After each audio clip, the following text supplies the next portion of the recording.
Hey everybody, welcome back to another episode of Extra Time, the U.S. Men's National Team Soccer Podcast. We got a wild one for you today. The United States edging out Canada on penalty kicks. Emotional roller coaster is an understatement. Ryan and I are here. We're going to break this game down. We're going to talk to you about everything. First half, second half, penalties, the stars of the game, the guys who didn't perform, everything. We don't know where this is going to go, and we are bringing back from the spot segment from last episode.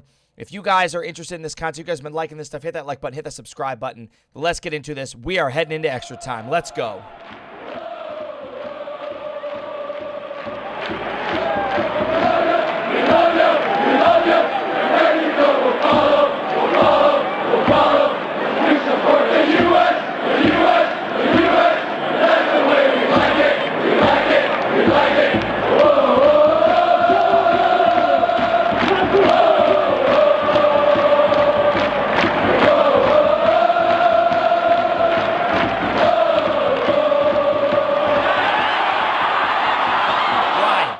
United States 2, Canada 2.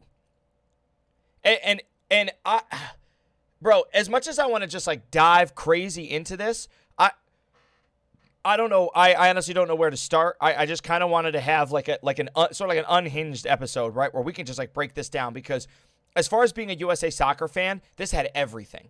Right? This had everything. This game ends. It's like close to midnight, right? We got delays. We got extra time. We got penalty kicks. Like, it's on the line. There's emotions. Your heart's racing. Penalty kick calls, handball, VARs. This is everything. This is everything, right? What were you feeling? What were you feeling like, you know, when those last penalties were taken? I don't know. Just what were you feeling? So, there's always nerves for penalties, because it can go either way. And we've seen that with, you know, in the World Cup, where teams that might not necessarily be considered better have beaten a team because it goes to penalties. Mm-hmm. But I was also slightly disappointed in Vasquez missing. Otherwise, my prediction would have been correct. Or slightly disappointed. You're only slightly disappointed. Yes, because it ruined the prediction I sent to you before penalties, saying Matt Turner makes 2 saves, U.S. wins 4-2 in penalties. And if Vasquez scores, U.S. wins 4-2 in penalties. Matt Turner makes 2 saves. Right, and you know what? There's more wildness around that, and we're gonna get it. We're gonna get into all that. So let's start from the top. Starting lineup comes out. I'm a little disappointed that Zendejas gets the start. I didn't think that he had really shown us anything in the previous 2 games.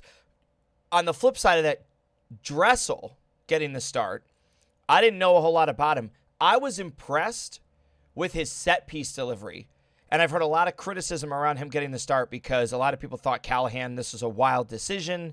You know, he hasn't started for us. This is a weird time to give him the start. I didn't particularly see anything wrong with it. Outside of the rest of the guys, you know, there wasn't anything that I was like, I don't know how I feel about it from a starter's perspective, right? Gameplay aside, I'll get into. But when you looked at the starting lineup, what stood out to you? Do you think that Callahan had made any mistakes? Is this the team you're playing against Canada? It's hard to tell, right? The Gold Cup is one of those tournaments where we use guys that don't normally get the starts, so we can see how they play, right? We had already seen how, Mihalovic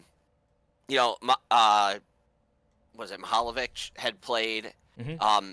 So it's nice to give guys that haven't seen game time to see how they perform, right? The game's 0-0 at the start, obviously. The game just started. Let the guys play. See how they can do, see what happens if we go behind early, see how they respond. If we go up early, see how they respond. So I think that's nice to see guys getting a chance to show, hey, maybe I should be a starter, right? And going to your Zendejas, Zendejas lost his starting spot for me. 100%. And Cade Cowell earned it. Yep, 100%. And I'm not saying Dressel played poorly. I'm just saying that Cade Cowell had way more of an impact on the game when he came in. Now, the argument that's being made, though, is that that's by design, and that just kind of further justifies Cade Cowell being an off-the-bench kind of player. I disagree That's with fine. that. I disagree with that. I think he should have started.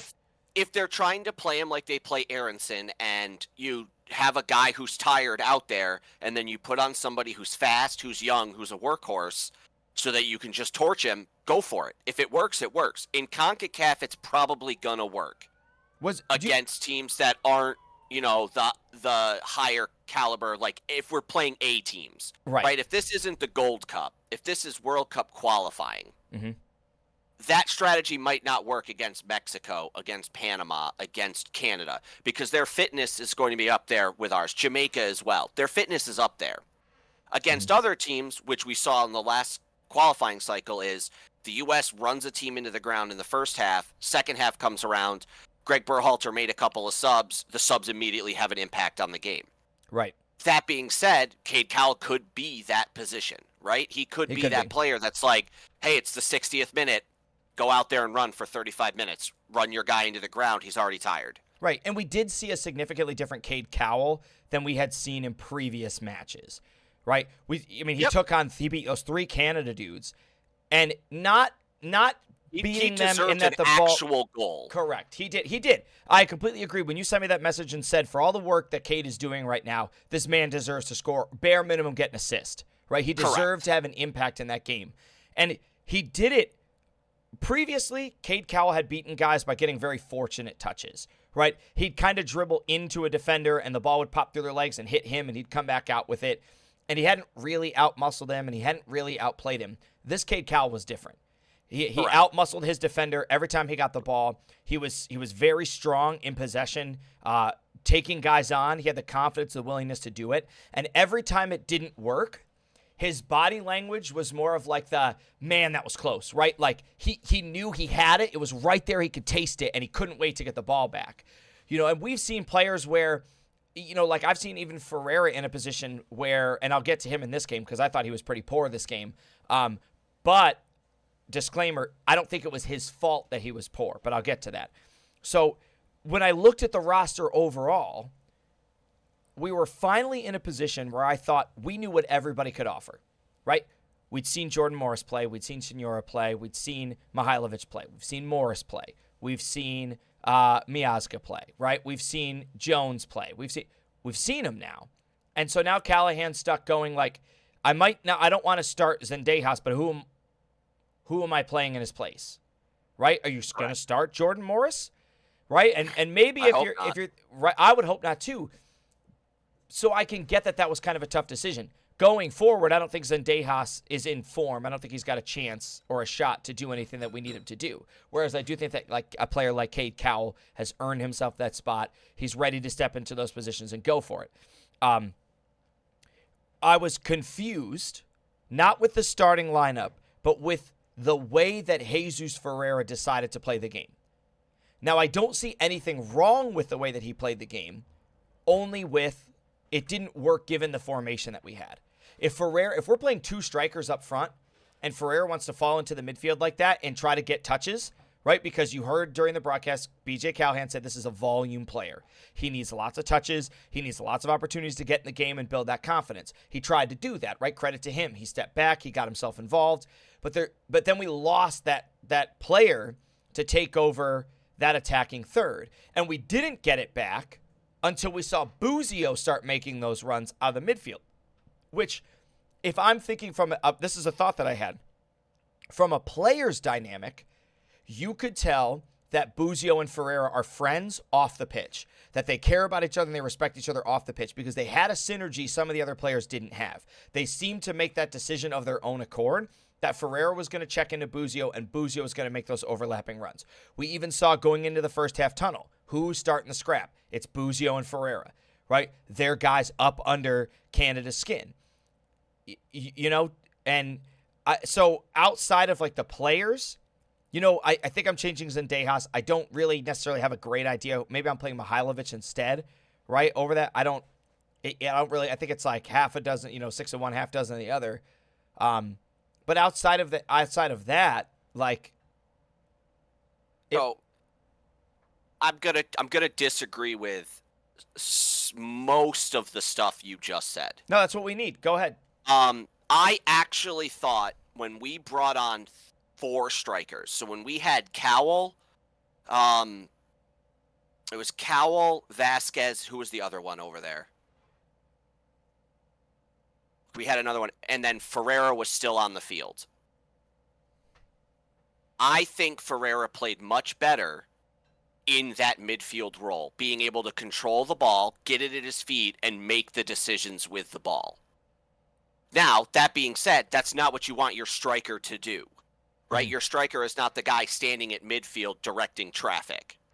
So coming to he's our striker, he's fighting for a striker's role. I obviously cannot say I like the way he played. But coming from a standpoint of how well did he play in the game, I thought when he dropped back to midfield and let Vasquez take the striking position in the center, the U.S.'s midfield was much stronger. No, I agree. I 100% agree with that statement. That's kind of what I'm getting at, right? He needed that big forward in front of him. Correct. And I liked, and I think I sent you a message on Discord that said, like, man, Ferreira in the midfield's really doing it for me. Or something like that. Now that being said, he's got good strikers in front of him who are putting in work, right? So Vasquez played very well from when he came on. He had 2 or 3 great chances, and he scores an unbelievable header. That's a great goal. Yep. Because all he does is direct it on goal. Because that's all you have to do with that speed. His first touch on the ball is a really nice strike that also almost goes in. You have Cade Cowell, who was a workhorse up front, right? So I think with those 2 guys putting in that work and defenders not being able to cheat off of them, it allowed Ferreira in the midfield to do more of what he likes to do, which is carry the ball at his feet, get touches, distribute a ball, and then make a run. Now, what we saw was sometimes he distributed that ball to Buzio, who was already making the run, which is fine. And as you said, those guys clearly knew each other pretty well. Either that or there was really good communication on the field between the players, which can help. But going back to Dressel, as much as I like his set pieces, which I believe you said you are a fan of, the U.S. struggles on set pieces. So to play somebody whose sole purpose is to deliver good set pieces feels counterintuitive to me. If the U.S. cannot figure out how to score on set pieces, why do we need somebody out there who's good at delivering balls? I see your point, right? Like, what if we're not going to score on them, then what does it matter how quality they are? Obviously, if the balls are terrible, you're never going to score on them to begin with. Right. So the better ball into the box or service, the better chance you have of scoring. So obviously somebody better at set pieces gives our team a better chance of scoring, but it is something every announcer, every caster, every analyst has said about the U.S. men's national team. We struggle on set pieces, whether it's offensively or defensively. And we have been getting better. And I do believe that that is credit to the quality of balls that are coming in. And sort of a factor that went against Dressel in the second half was once we took him off and put Cowell on, who started taking set pieces? Buzio. And they were just as dangerous. They were just as quality. And so now you're in a position where what did Dressel really offer us outside of set pieces? Not a whole lot. And he's certainly not the caliber that Cade Cowell is. And Buzio, normally midfielders take set pieces, not strikers. Correct. Right? Which Your is why strikers are scoring the goals. Which is why it's always been weird to me that Pulisic took our set pieces. Right. We need him. We need his goal-scoring mentality in the box. Correct. Which is why I liked when, as much as I didn't think he was a great player, Kellen Acosta's services were great. Right? Gio Reyna's are great. Even Paul Arriola, who's not the greatest of player, has good set pieces. They're all midfielders. Right? So, as much as I think Dressel is good, great set pieces, what we should be judging him on is the ability to create scoring opportunities. Right. Correct. And be there to finish scoring opportunities or have dangerous chances. Buzio's a midfielder. Right. Now, that being said, he gets us into shootout.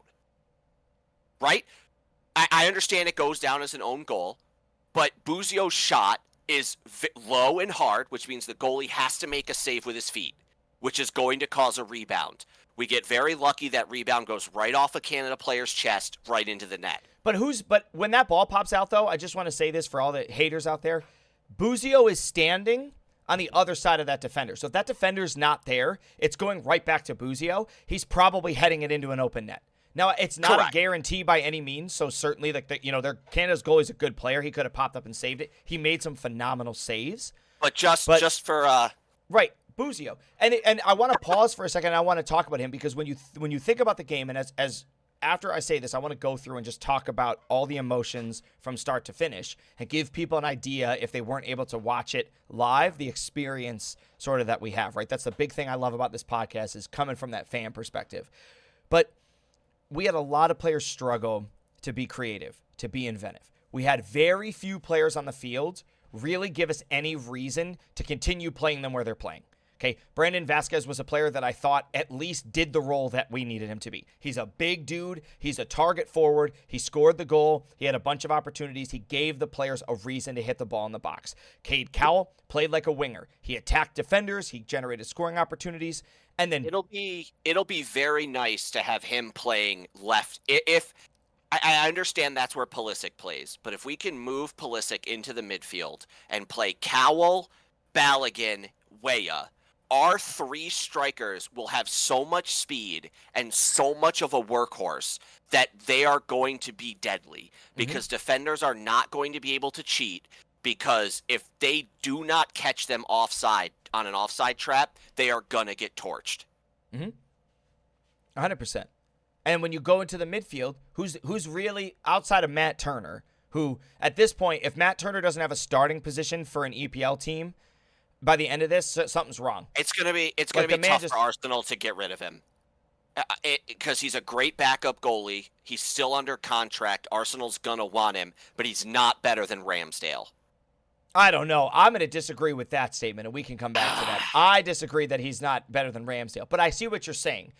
Bare minimum, I think that they're the same quality or caliber of player, and so if you're Arsenal, why take your starter out, right? If they're roughly the same, and even if Ramsdale's only got a tiny edge on him, they could be identical, and it's still not worth disrupting your flow and taking Ramsdale out of it, but we'll get into that.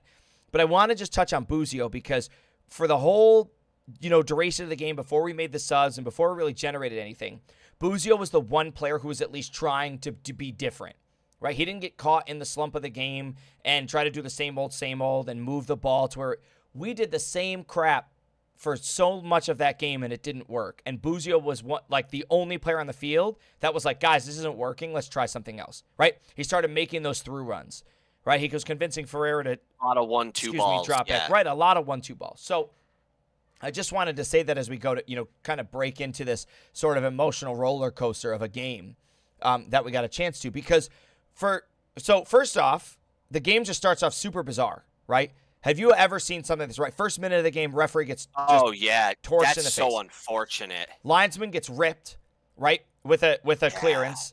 It might possibly broke his nose. Point blank clearance. Point blank clearance. That's so nasty to see. And you could see that it caught his hand. It caught just the tip of his nose. So it's not like it caught him clean on the face. It caught just the end of his nose. He doesn't return. Correct. So now we have what? Almost a 10-minute delay. We're bringing the linesman on from the previous match. Was it, or was it it was the fourth official first? Then it was. Yep, so first the fourth official came on, and the VAR guy came down, and then they went and got the linesman from the previous match. That linesman came out, the fourth official went back, the VAR guy went back upstairs. Correct. And they did all those things. First half goes around, okay, and we basically get nothing. Right? Very little going back and forth. Canada doing what Canada does. Playing a high press, knowing that the United States has even less talent and is going to struggle to knock the ball around even more. We, for the most part, play right into Canada's hands. We don't really try to do anything crazy. We do have the possible penalty. Oh, we'll get there. We'll get there. Half. And we have the possible red card from the first half. Correct. So, first off, our center backs were awful. Absolutely awful. And I know that it's uncharacteristic of them, but awful. Jalen Neal, so many turnovers. I mean, literally, an easy ball back to Matt Turner, kicks it out for a corner. Multiple hospital balls to his teammates and turnovers. And then we get Miles Robinson, who I don't understand what kind of a favor the referees were doing not giving Canada a penalty kick. Like, I understand Buzio got pushed. I do. It's a foul. But that kind of a foul happens all the time. And if the problem is if it is a foul in the state of the game where that is a foul, then it happens first, which means it has to get called. It's the same thing that happens in the EPL where you see a guy shove a guy off, runs in and scores, and the other team's like, no, there was a foul. Yeah, I know. And they go back and look a minute later, and it is. Right, I'm not disagreeing with that. Don't get me wrong, it bails us out because that's obviously a penalty kick. I mean, he sticks his hand out like this. Correct. And now the only thing I think he's got going for him is that hand is coming out to jostle for position, not to play the ball, because he doesn't want to just full crash into a dude. Yeah, but it looks real bad in slow motion for you to just swing your hand out towards the ball like that. Correct. But he also, I don't think he realizes that guy's getting the ball until his arm started to come out and the guy heads it towards his hand. It's still a handball. Right. So when I looked at it over replay and I was like, this is going to be a penalty kick. When they didn't call it, I thought that was a wrong call. And even being an American fan, because I understand what you're saying, that's a foul. That's a soft foul to call, especially on VAR, and you're setting a bad precedent. Okay. And the reason you're setting a bad precedent is to go foul is the foul. I know, but what I'm saying is it's a bad precedent given the tackle that comes later. No, it comes before it.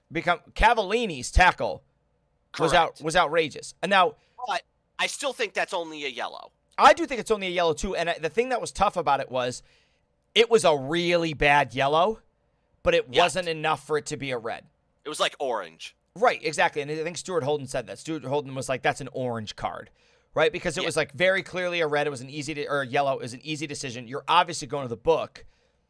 But there's just not enough in it. There's not enough malicious intent for you to be like, this is going to be a red. So yeah. And first half, not a whole lot. Lots of turnovers, lots of poor decisions by our center backs. We do seem to control most of the possession, and there's not really too many scoring opportunities in it either way. Right? There's a couple saves, so like we're kind of getting there. But then first half comes to a close, and we don't see it. It happens off screen. Correct. Buzio and Ferreira start chirping at somebody. Well, it was more of a Canada started chirping and they were in the middle of it and they chirped back. Right. And I haven't heard a whole lot about it other than it allegedly continued into the tunnels. Yep. That when they went into the tunnels, the teams had to be separated. And CBS Galazzo posted videos of it continuing after the game, which I think I do believe that they potentially could have mislabeled that video, and that could have been the halftime footage, because I have a really hard time believing the United States and Canada went into the tunnel at the same time after the game was over, just given the nature of our celebration after penalties. Correct. So it carries into the tunnel, guys actually pushing, hitting each other, throwing punches. The question that I have for you is, did that give an advantage to one of the teams? Canada. So you think Canada got the edge, and you think it was Canada that got under our skin? Yes, I 100% think it was Canada that got under our skin because the U.S. was frustrated, because we dominated most of the first half possession-wise, but we couldn't do anything, and it was exactly what Canada wanted. They wanted us to be frustrated. They wanted us to struggle. They know the U.S. has trouble breaking down a low block. That's what they did. And it got to, I think it eventually just boiled over and got to the players, and Canada was doing everything they could to get under our skin, to make it easier for themselves in the second half. And I think if you notice the start of the second half, it was mostly Canada until about like the 53rd-ish minute where the U.S. started to get their rhythm back. Mm-hmm. And I think that was because of what happened at the end of the half. Then, I mean, you get the back-to-back yellow cards for Canada, where their guys are missing games if they make it to the next round. We start getting into the substitutions, like Kate Cowell comes on, Vasquez comes on, unfortunately. How did the consistency, going back to those yellow cards, Morris the consistency of comes the on. refereeing was terrible. There were things that, and I thought he did an okay job, I guess, right, as far as refereeing goes. And I say that because the game didn't get out of hand. I think he missed one. I think he had one bad call the whole game. One call that was actually blown. Like he made the wrong call. Which call do you think that was? Cade Cowell's yellow card. Oh, 100%. Yeah, that was a horrible yellow card. That is the only thing I think the referee did wrong. I think he had a good handle on the game. I don't think he was overly strict, but he was not too lenient to let things boil over, right? Mm-hmm. So I honestly, I don't say that often, but I actually think this referee did very well for a CONCACAF ref. Mm-hmm. All right, so going into the second half, thinking about the emotions, right? Still 0-0. One of the things I noticed we did consistently wrong on defense, especially in the midfield, is when we were tracking back with guys, we would make these really outlandish attempts to just try to win the ball from the player, and we would try to do it from the wrong side of the ball, right? When you're playing defense, you're goal side. So at least if you get stuck in and miss, you're still goal side of the guy, and you can still run with him. Over and over and over, I saw guys deliberately running around the back side of the defender, running behind him to try to get to the wrong side to try to win the ball. And it just allowed Canada to just kind of like look over their shoulder and go, I'm going to goal then. And it created all these outrageous rushes. And there's just no reason for it. Like the lack of discipline that we had, not from our four defenders, playing defensive as a team was just not acceptable. Yeah, I will say Neil, for as much credit and praise they were giving him about how since he came on, the U.S. hadn't been scored on and he was playing very well, played very poor in this game. And I don't know if it was because Canada's a better team and he was under pressure, but I was actually glad to see Miazga come in for him, and I do not like how Miazga plays. But seeing him come on for Jalen Neal, I was actually thankful because Neal was struggling and I thought he was going to lose the game. Same with Miles Robinson. I sent a message in our group chat that he was going to be the reason we lost. He was awful. He was awful. So keeping the emotions rolling, like, no. That ball back to Turner where there's the miscommunication was, oh man. It's just terrible. It was just terrible. Scary. So we're fortunate at this point in the game, right? 70th minute, somewhere in here. We are fortunate to not have been scored on. Correct. Right? We've seen it multiple times. Multiple times. We've seen an outlandish number of mistakes, right? And like that you said, being said, Robinson and Neal both needed to come off the field. We could have also scored. We could have. It's not like we would have been down 2-0. The game easily could have been 2-2. It could have been 1-1. It could have been 2-1. Yes. There's a lot of combinations. Game continues to drag on.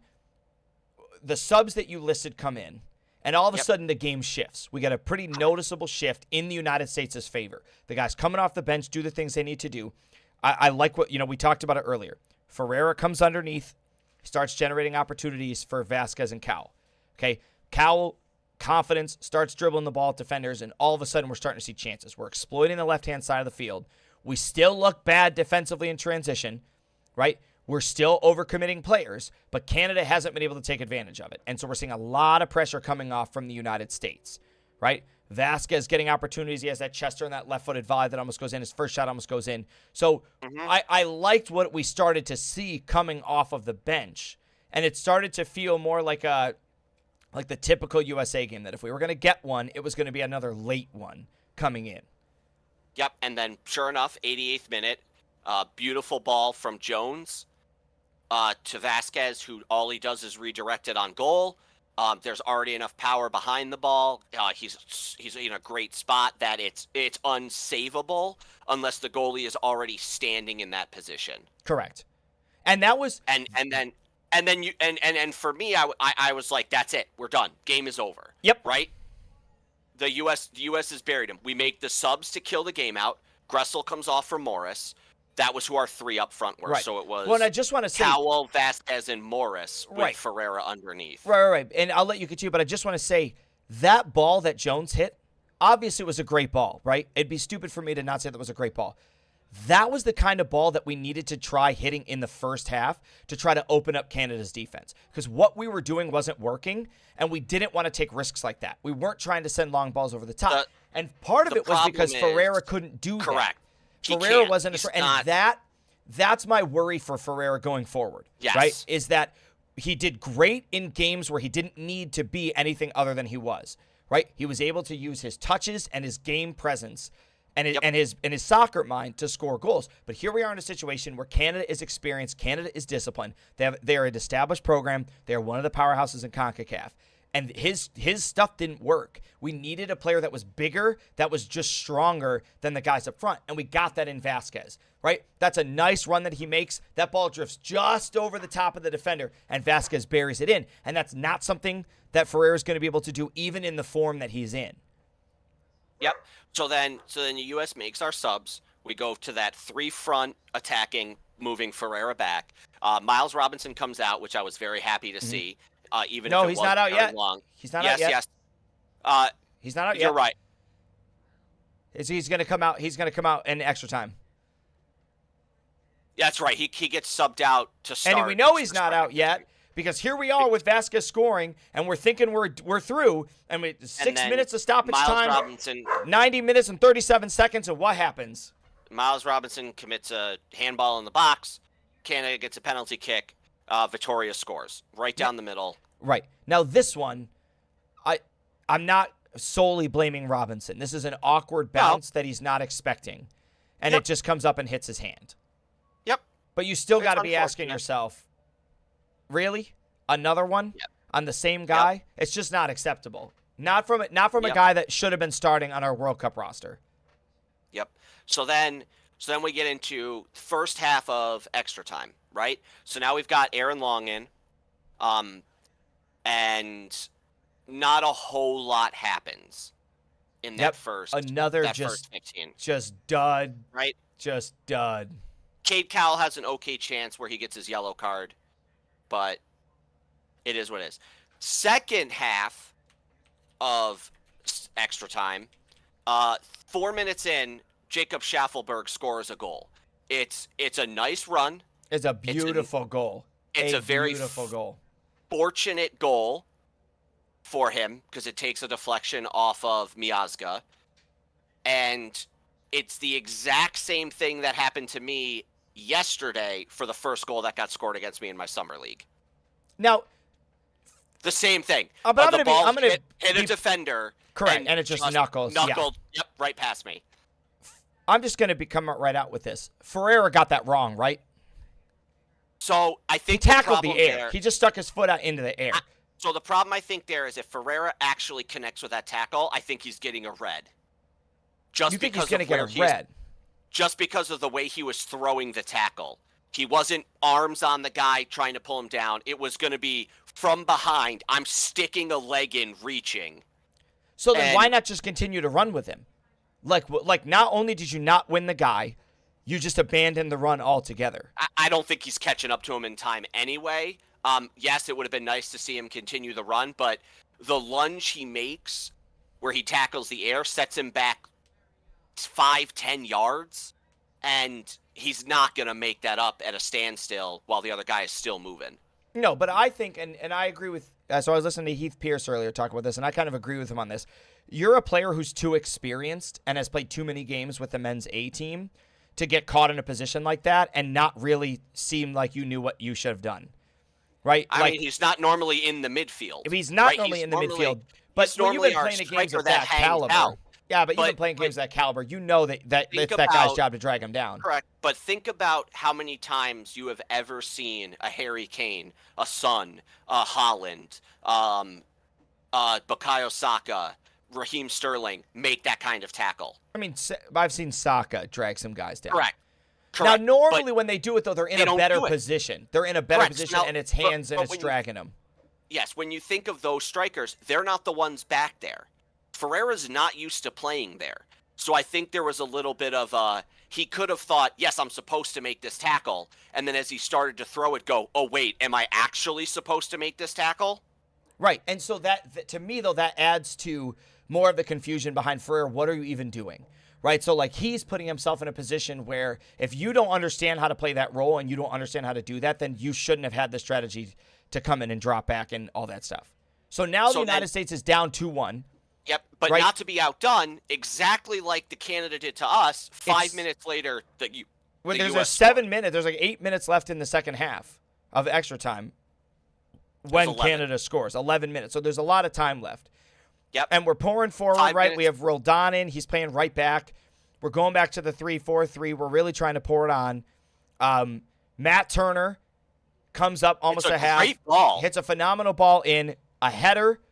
Ball Yep. drops down. It pops out to Buzio's feet. Buzio hits a shot. Goalie makes a save, hits the defender in the chest, goes in the net. Right, just like you Yep. said. We're at like what? What is it? It was like 118? 114? 114. Yep, 5 minutes after Canada, just like they scored 5 minutes after we did. Yep. So now it's 2-2. Yep. And now, So now it's drama, and now you're starting to sit here and think like, oh boy, we might be going to penalty kicks. At this point, Ryan messages Tim and goes, "Who are our 5 penalty takers?" To which, as I send that message, I start typing out my 5.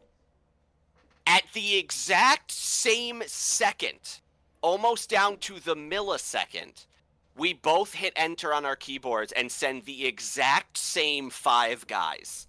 And the 5 guys that we Were. agreed on, I'm going to read Were. it. I will show it Yes. to you so that you can see this message, so that you can believe what we said. And we don't know if we were right because the 5th shooter did not shoot. But after Roldan came in, we do believe it would have been Roldan instead of Sands, which was our 5th person. So let's see. I believe said, so who takes PKs from them? My message was Ferreira, Cowell, Buzio, Vasquez, Sands. Yep. At 10:37. And at 10:37, you said, I go Cowell, Ferreira, Vasquez, Buzio, and Sands. And you immediately said, wow, it's right there. Come on, Yeah, focus. there it is. Boom. So that was interesting. So I also sent to Tim. Yeah, so now the whistle's done. Everything's blown. We don't pick the order. You say what what's going to happen? I sent Tim a text that says Matt Turner makes 2 saves. The U.S. wins 4-2. 4-2 on penalty kicks. Turner with 2 And saves. Tim goes, I get behind that. I could get behind that. That seemed like it made sense. Matt Turner has a 47% save rating on penalty that's kicks. unbelievable. That's insane. Yes, So we're going It's into a these penalty kicks. 50-50. Correct. We're going to the penalty kicks thinking to ourselves, right? Logically, if you follow the numbers, Canada's going to score 3 of them, and they're going to miss 2. Turner's going to get 2 saves, okay? Which means Canada still has to make the 3 that he's not going to save if you're looking at numbers, right? Yep. So that means, like you said, if the United States can just score 4 goals, we're going to get there, right? So I don't remember the dude's name. Same dude who takes the penalty, right? So Steven Vittorio steps up. The guy and who you scored want to a talk penalty about earlier. you want to talk about courage. You want to talk about balls of steel. Because what did he do? I made Allie go back and rewatch this. What did he do in his first penalty kick? He hit it right up the middle. Yeah. Now let's talk about what happens before this penalty kick. Oh, the drama. Yeah, let's hear about it. Because this is some childish crap. Unbelievable childness that both sides showed before the penalty kicks. Everybody knows penalty kicks, the teams stand at the halfway line. It's That's simple. Where they stand. It's simple. You stand a half, shoulder to shoulder, you line up on the lines. They didn't do it. Neither side. So when the referee tells them they have They're to move, up at the top of the circle. So both teams are in line with the top of the circle. Yep. So they are told to move. What do both sides do? They stare at each other and say, we're not going to move unless they move. And you can then see it. You they're can see it on the camera. You can see Canada's players saying, if they move, we'll move. Yep. You can, and then he's the US openly players saying say it to the the same referee thing. a bunch of times. If they move, we'll move. And then he says, what about them? What about them? When are they going to move? You can see it. You can read his lips. We probably waste 6 minutes because guys don't want to stand where they're supposed to. And then when they do start moving, they move so slow. And let's just point out, Canada moved first. Yes, Because Canada. if we're going to have that pissing contest before the penalty kicks, then it's worth me saying that Canada caved first. So if you guys are going to be children and sit around and pretend not to cave, then I'm at least going to point out to you that you caved. Not only did Canada cave first, Canada moved to the line very fast.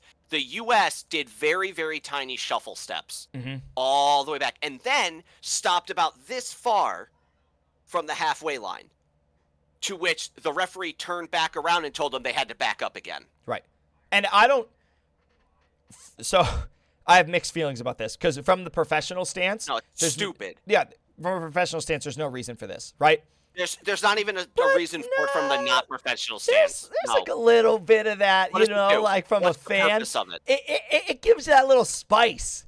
Does It gave it? the game a little bit. It gave me like looking back on it. There's something between the players in that, and I don't agree with what's between the players, but there was a little bit of that, like, we got to stick it to them. Like we got to, You're the like. reason this happens. I am the reason that this happens. I'm going to take this one, and I didn't like that it happened. I thought it was stupid. I wanted to get right into penalty kicks because my heart was racing. I was worried I was going to stroke out or something. My blood pressure, like I couldn't even look. I stood up. I literally just stood up and stood there like this. So now, It's like I couldn't deal with it. Victoria, who has scored a penalty kick already by going right down the middle, who was ready to take it, has now had to wait 6 minutes. Mm-hmm. He finally gets up there to take it. And Matt Turner What says, does he do? do you want to hear how tough I am? Do you want to see how tough I am? I'll show you how tough I am. I'm going to call your So bluff. what happens? The guy does the same thing. And Matt Turner starts to move, sees it, recovers, gets a hand out, stops it. Correct, Great save. because all Turner did was start to step. He didn't dive this time. He started to Correct. step, and he moved about that far, and then he just punched it down into the ground and just stood there and flexed. Yes. Now, okay, great. So You want to talk about a moment in there, right? I messaged him. I'm like, there you go. There's Save. one. There's one. I said one of two. Vasquez steps up. I'm sitting here thinking this man's a goal scorer. Great. He's going to be fantastic. It's going to be easy. Don't overthink High, it. Don't overthink it. Just put the ball in the back of the net. high school. An embarrassment to a striker. If you're going to miss, at least let the goalie make a save or hit the frame. I'm not even sure he hits a goal stacked on top of that goal. And no. Right? So now I'm like, uh-oh. Okay, I mean, I still think Turner's got another save in him, so as long as we don't miss, we're good. Second Studer sets up for Canada, Fraser. Turner guesses right. It's Bottom the right right, height. boom. Big save. 2 for 2. Right? Turner goes and gets the ball, sets it down, gives Cal a little pep talk. What does Cal do? Cal goes right down the middle. Right down the middle. It's Like not maybe a great little penalty. left center, maybe Right. a little left center, but it's high, and goalies dive low. It's good enough, right? And that's the thing is, it was not an amazing penalty. Right, and it's always dangerous shooting high. Though, if you hit the frame high, you're going to score because goalies do not dive high. Correct. They dive mid to low because that's where most things go, and people don't like shooting high because you have the chance of missing. Right. Right? Cowell doesn't. It goes in. That's all that matters. So now right? Canada's third shooter steps up. Yeah, And he Miller takes your steps up advice. He takes your advice. Turner guesses the right way. and gets a piece of it. He gets a piece of it, but he hits it just high enough that Turner can't get enough force behind it, and it's 1-1. And it's well struck. It's well struck. Yep. But into so that corner. it's 1-1, but because of Turner saves, the United States is still in a position where as long as you don't miss, Canada cannot win, right? So now the game is in the United States' hands. Just Correct. don't miss. And who Correct. So steps now up to we take get- the ball? Now we get to Gianluca Buzio, right?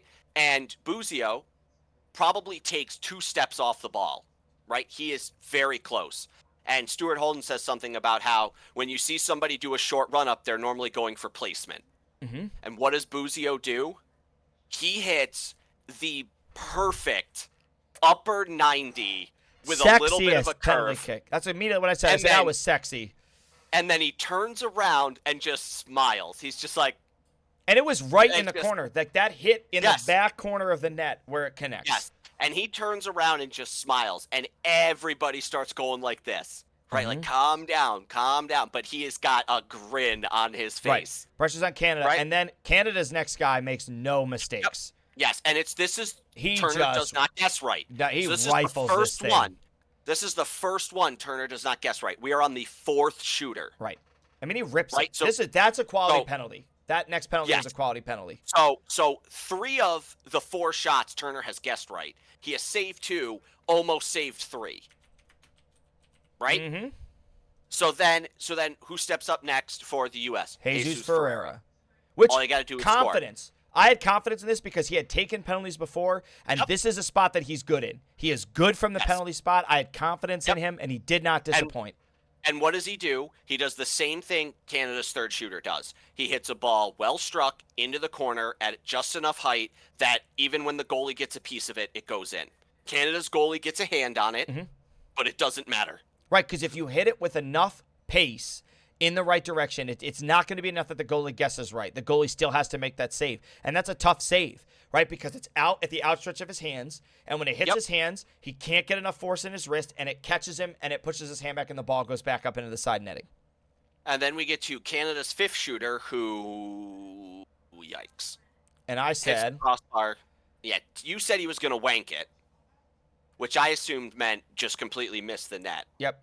He did not miss the net. So you said Roldan could have the decider.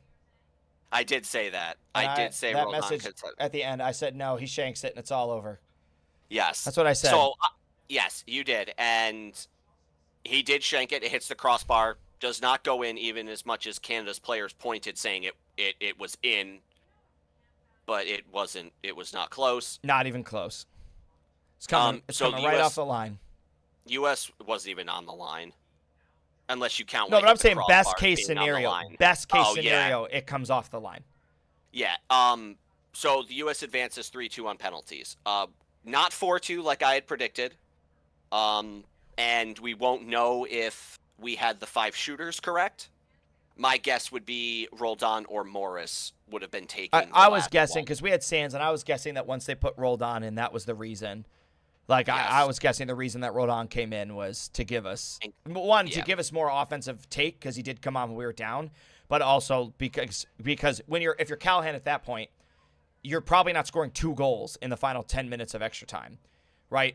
So you're also thinking to yourself, I need to get a guy on the field that has the experience to do this in case we get to that point. But it doesn't matter. Correct. Matt Turner takes the 2 saves. United States squeaks their way out. We are into the semifinals against a very quality and very dangerous Panama squad, and we're going to be playing them tomorrow night or probably tonight, depending on when this video gets posted. It's probably going to be tonight, even though we recorded this yesterday or today, depending on how you're looking at it. That's right. But now, Ryan. Oh, God. Here we go. Ladies and gentlemen, we are keeping this segment. I really like this segment. The questions might change, but the format will not. And going back to the previous segment of this, because I'm pretty sure I know what it is, that is why I said I would rather have the number 1 goaltender instead of the number 1 striker. Man, preach. Preach, brother. All right, so we are bringing back a segment called From the Spot. That was the musical intro played by my cat. I hope you all appreciated that. That's good. We're going to need it every time now. Well, I don't think my cat is interested in playing anymore, but that's going to be it. And it's going to go from the spot, and you're going to have that piano. All right, so here's how this is going to work. I'm going to keep it to 5 questions now because we're going to keep it just like penalty kicks. So there are going to be every time there's going to be 5 questions, and if we get a chance to plan it ahead of time, Ryan will have 5 questions for me. But as we introduce the segment, we're keeping it simple, and I got the 5 questions for Ryan. Ryan, are you ready to take your 5 spot kicks? Sure. Why not? All right. I might have a couple for you if you want to do one. That's fine. Yeah. We can do it. So in this week's episode, we are going to play from the spot, keep 1. So here's how it's going to work. I'm going to give you 2 possibilities. You get to keep one of them, and the other one is gone forever. Okay? Okay. Are you ready? And no, but let's do it. These are all players. Okay. So players from the current U.S. men's national team roster. Ryan, you have a choice. Tyler Adams or Weston McKennie? Tyler Adams. Ooh, that was fast. Defense is more important to me. That was faster than I thought it was going to be. I'm going to be honest. So defense is more important? Important to you, yeah. That didn't sound like it was that tough. No, and I also think Tyler Adams is a much better player than Weston McKennie. Don't get me wrong. I think Weston McKennie is great, but that meme I sent you that said the Earth is 70% water is covered by 70% water. The rest is covered by Tyler Adams. Yep, is by far facts. That's true. It's hard facts. All right, he's got his first one. Ryan, are you ready for question number 2? I think you see where I think you see where we're going with this one. Unfortunately. All right, we're gonna move into the wingers now. Oh God. Christian Pulisic or Timothy Weah? Pulisic, because he brings more off of the ball and in the midfield, where Weah is just speed and a workhorse.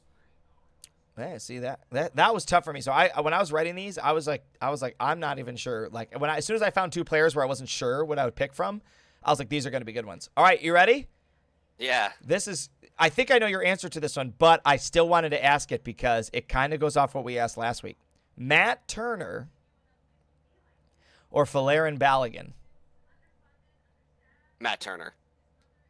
And it's going back to my same. I'd rather have great goaltending because if you don't get scored on, you can't lose. All right, so what if it was Matt Turner or Balogun and Weah?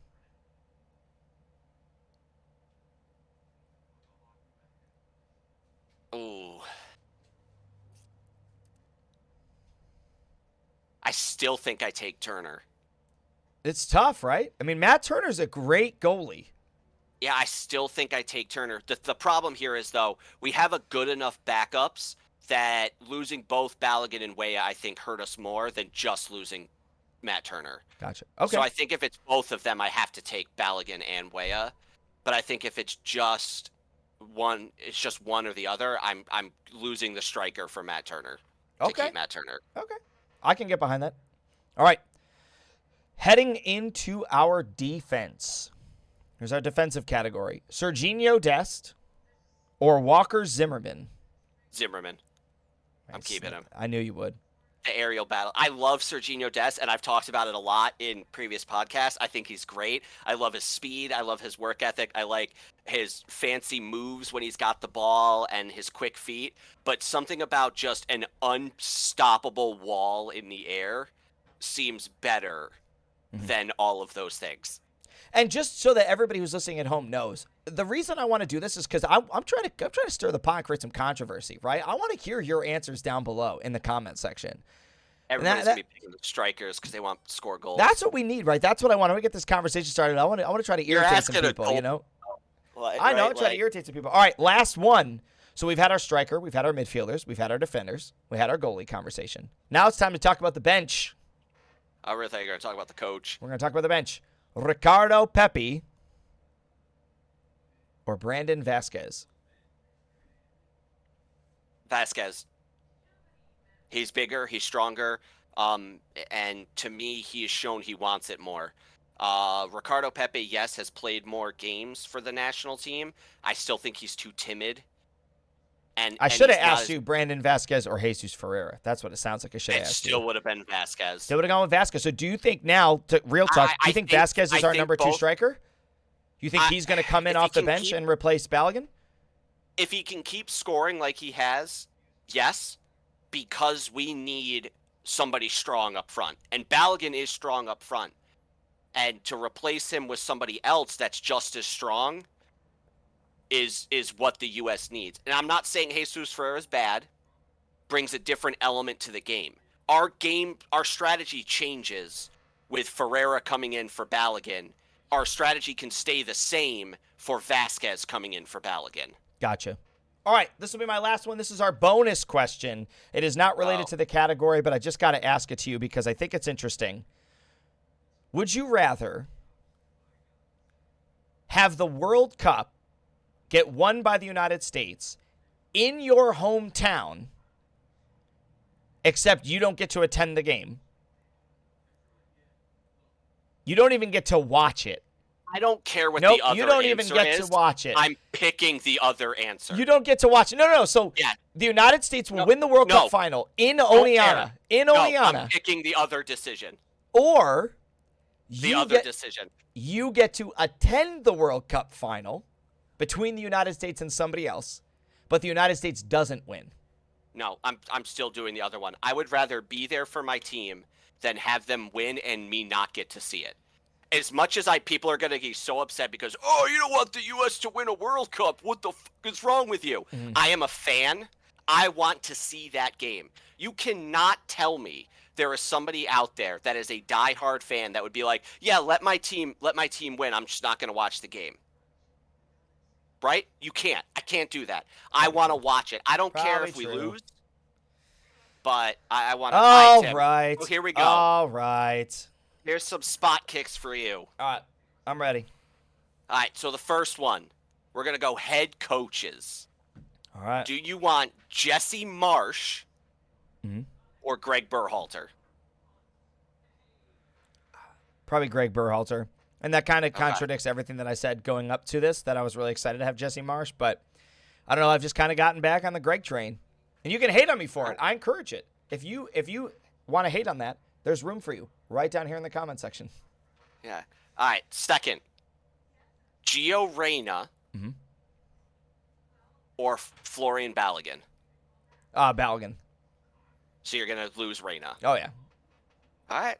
That would what I thought would be a little harder for you. I could cut Reyna clean off the roster. Oh my god. I'm on the Balogun bandwagon. That guy could fall off. That whole bandwagon could lose all of its wheels the very next game. Anthony Robinson or Brendan Aronson. That one's tough. Because Brendan Aronson, because I really like him, but man, is he sporadic. And by the way, he just signed for Union Berlin. He did, but so is Jedi. Jedi's also all over the place and sporadic and wild. I think I would have to take Jedi just because of the depth that we're lacking in defense. Okay. And I still don't know if I wouldn't take him anyway. Cause I'm not a huge. I like Aronson more as just a player. So if we had the same depth, I'd probably take Aronson. But in the current situation, I'd have to take Robinson. All right, so I got two more. You ready? Yep. So next one. And we're gonna say not in years to come, but let's say like during the World Cup or qualifying for this one. Tim Ream, Walker Zimmerman. Oof. Man, I gotta go with Zimmerman. Okay. Dude's just and I love Tim Ream. I think he's a phenomenal player. All right, and then last one. Matt Turner as he is right now, or Tim Howard in his prime. See, you stole a question from me. You sneak into my Google document because I have a section. I was trying to build a section coming up from like greatest ever and just taking like players in the same position and in their prime, and that's the one I had. I think Matt Turner is a better goalie than Tim Howard. I'm willing to take that. 5 spot kicks. I'm willing to take that hot take. My hot take is that I think Matt Turner is a better goalie than Tim Howard. Right now. I want to let it be known. Hold on. No. We need to let it be known that when Zach Steffen got hurt and Matt Turner played those 2 games in his place, you and I both said, this guy's the starter. You were a little hesitant with me because you didn't like Matt Turner playing at the ball with his feet. Correct. I was very adamant. And I know, but I was adamant.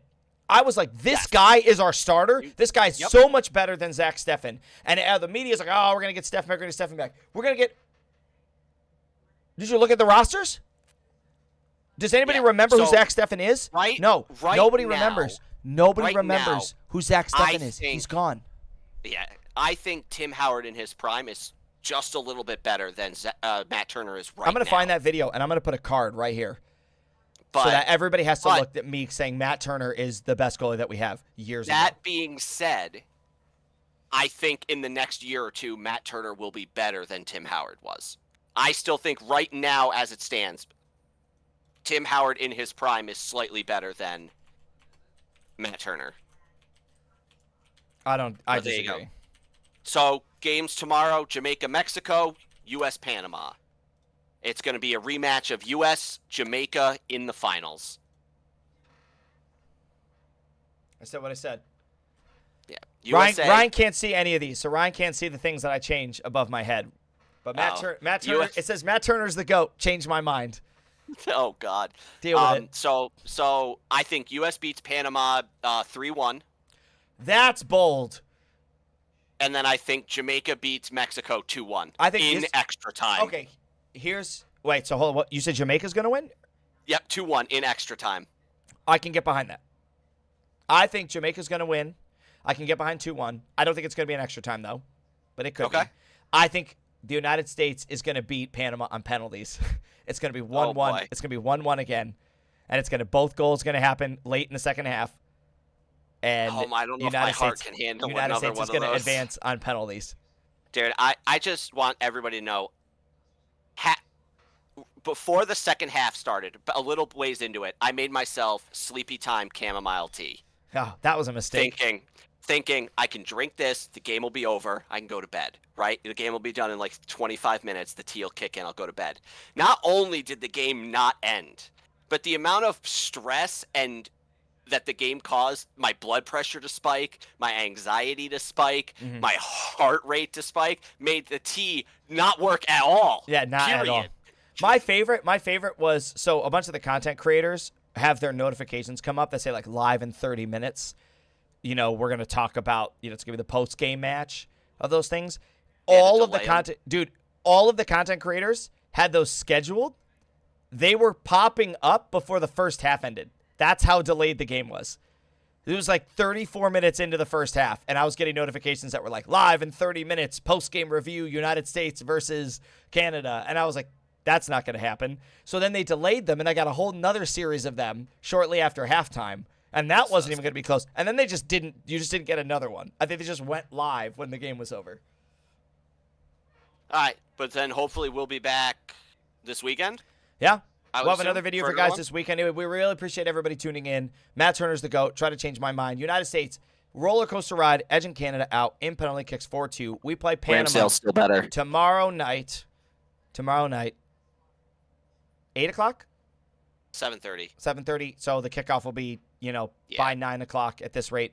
It'll be another thriller. USA Gold Cup semifinals. We're looking to host a trophy again. Jamaica looking to make its run. Panama looking to make a run. All this is coming up. We appreciate you guys tuning in. You guys stay in there. I believe that we will win. Let's go.